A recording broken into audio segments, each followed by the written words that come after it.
Pursuant to Section 2 of the Rules of Procedure governing inquiries in aid of legislation, granting the Senate Committee the power to initiate inquiries if the matter is within its competence, the Committee on Foreign Relations hereby called this inquiry in aid of legislation to discuss the following. 1. The clarification of the involvement and the roles of the International Criminal Court, the International Criminal Police Organization, and the various government agencies in the arrest of former President Rodrigo Roa Duterte. Number 2, confirmation that measures were taken to ensure that the rights of former President Duterte under domestic laws and relevant treaties were properly protected throughout the process. And Number 3, that such other matters that may aid the committee in crafting necessary legislation on the coordination between Philippine authorities and international tribunals and law enforcement organizations. Having stated the agenda, I invite you to join me view the video clips collected during the incident.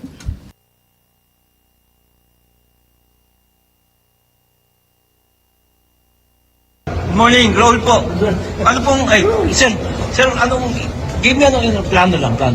Ano sir, salubungin lang namin sir. Yung warrant, sir, si-serve Hindi nyo. sir, may taga-PCTC. May taga-Interpol. Interpol. Yes sir. So kayo ang lead, sir? Yes sir, yes sir. Kumusta kasi, sir? Hindi mo pwedeng... Sige, sir.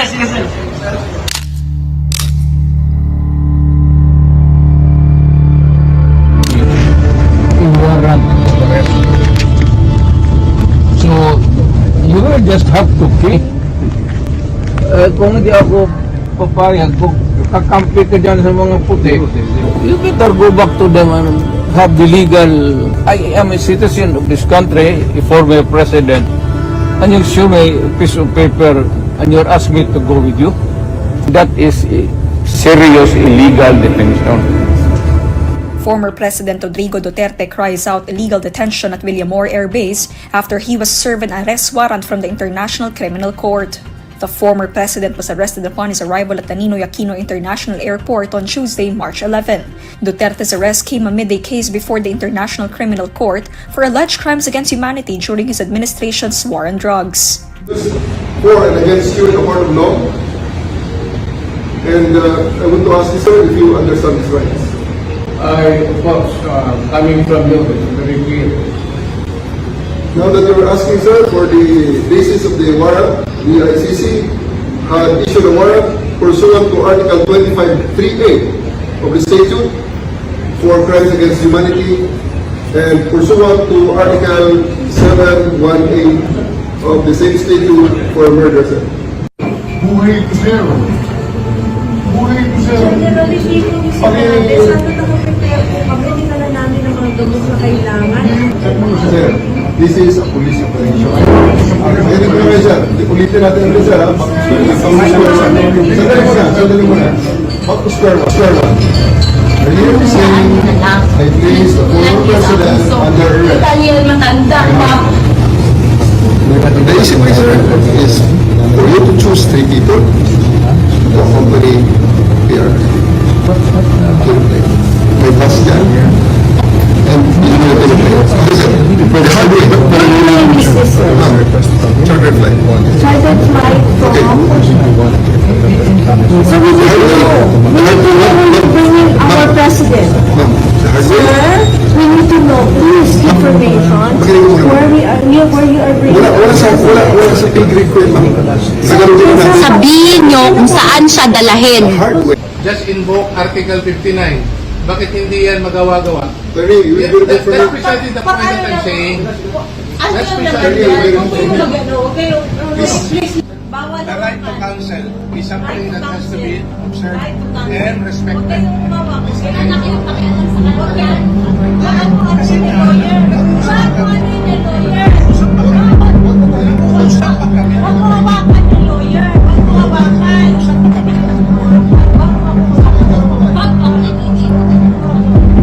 Kayong mga Huwag mo hawakan yung nanay ko! tanungin ko kayo, anong kasalanan ko? Matanong nga. Kayo, nandito lang kayo lahat. Ikaw, tanungin kita, anong kasalanan ko? Hindi!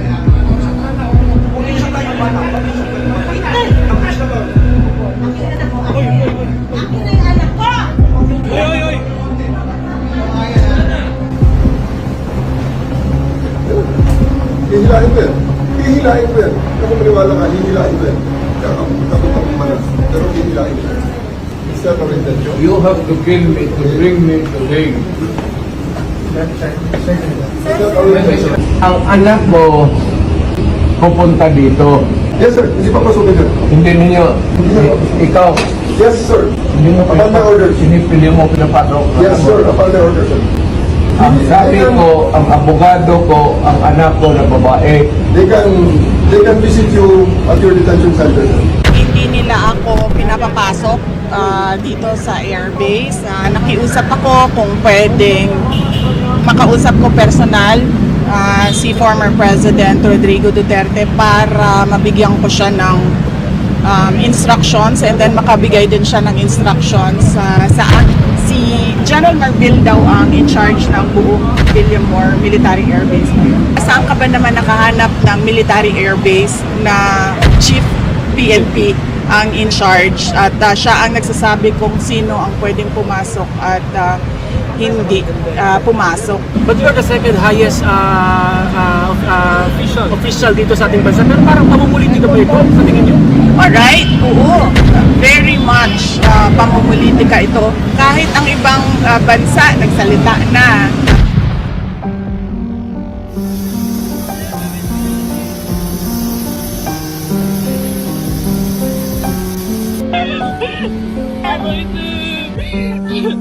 Ay, mabit ka namin.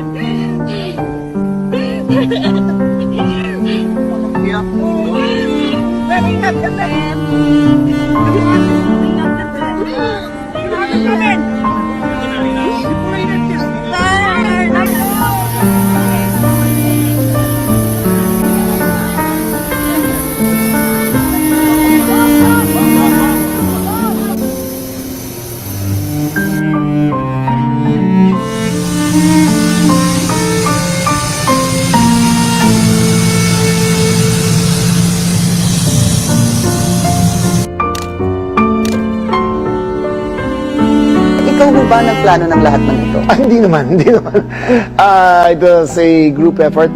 Secretary Chidoro was there, Secretary Anyong was there too, and the President and I.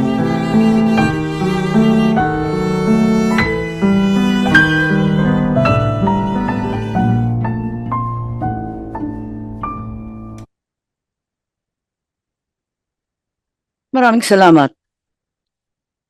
Ito po ang napanood ng buong bansa at ang tanging tanong, bakit natin isinuko ang isang kapwang Pilipino? Kung ang iyong kapatid ay inuusig, ipapasa mo ba sa kamay ng iba?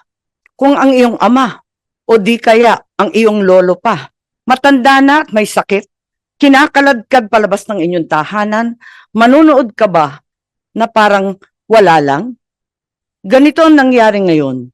Isinuko natin si Rodrigo Roa Duterte sa dayuhan na para bang wala siyang sariling bayan, na para bang hindi na natin kayang humusga sa sarili nating tahanan. Here we are watching as a fellow Filipino, a leader, a father, a grandfather, a man who served this country is taken not by his own people, but by outsiders who claim the right to judge him. Sabi nila, batas ang dapat manaig. Tama. But whose law? Ours or theirs? Since when did the Philippines become a province of The Hague? Kung kaya nilo itong gawin sa isang dating pangulo, sino na lang ang susunod? If they can march into our house and take one of our own, what stops them from doing it again and again? To you, to me, to any of us. What protection can we guarantee our OFWs eking out a living overseas? This is bigger than Duterte. This is about our dignity as Filipinos. Ngayon pa lang ito nangyari sa buong kasaysayan ng Pilipinas. Pero paano kung mauulit? Paano kung sa susunod, ibang Pilipino naman, ang kinaladkad papalabas? The Senate will seek answers, and if there is indeed wrongdoing, we will make certain to put up safeguards so this never happens again. We are not here to fight, least of all, to fight each other. We are here to find the truth. Because a country that does not demand answers will always be at the mercy of those who dictate the questions. Ang hustisyang ipinapataw ng dayuhan ay hindi hustisya. Ito ay pang-aalipin. Ito ay pagkontrol. At mga kababayan ko, hindi tayo alipin. Tayo ay Pilipino.